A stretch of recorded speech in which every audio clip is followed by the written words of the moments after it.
We'll be learning how to pour a 3-part mold. Here's a small 3-part mold, and I'm going to demonstrate the paint and pour technique. First of all, you're going to dust out the inside of your mold if it's brand new. This will remove any residue from the drying process. Next, lightly mist the inside cavities of the mold. This will even the porosity. And then with a small liner brush and some slip that I've already mixed up, I'm going to paint the inside of the mold area.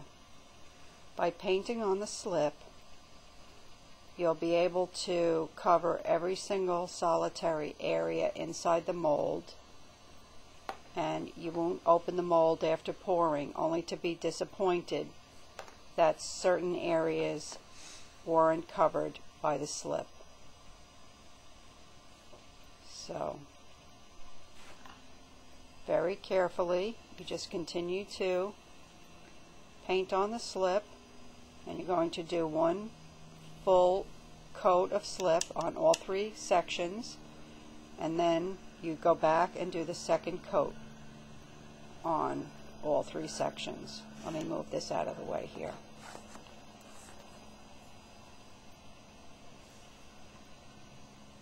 Try not to get any of the slip on the upper wall, because if you do, it will prevent the mold from closing tightly. If you get any extra slip up on the wall area, just gently wipe it off with your fingers. And here in the toe section, these little toe indentations are so tiny. Using the liner brush, I just dab in to make sure that I get good coverage. And the same with the heel area.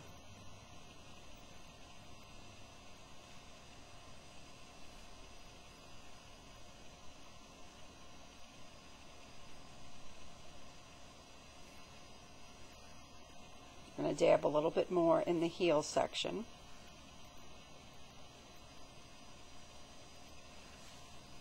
Okay, and now I have all 3 molds. I've done 2 coats. Before I close it, I'm going to lightly mist with water and figure out how these go together. Here we go.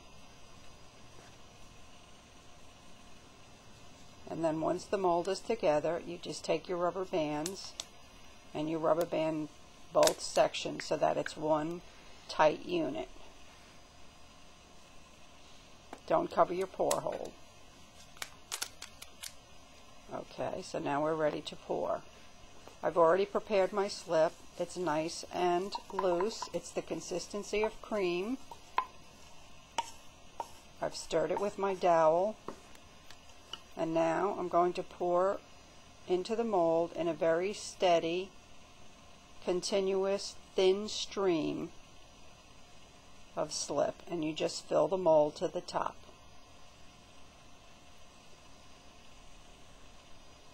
Now, because this mold is so small, I'm going to burp it here just a little bit and wipe off the top.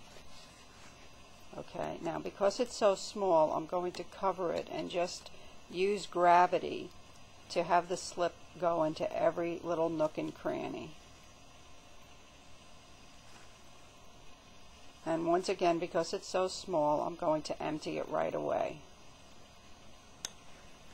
Now sometimes it won't empty fully, and if you know that there should be more slip coming out, what you can do, let me move this, what you can do is take the end of a toothpick or the end of your paintbrush and just poke it slightly, and that will allow a little bit more slip to escape the mold.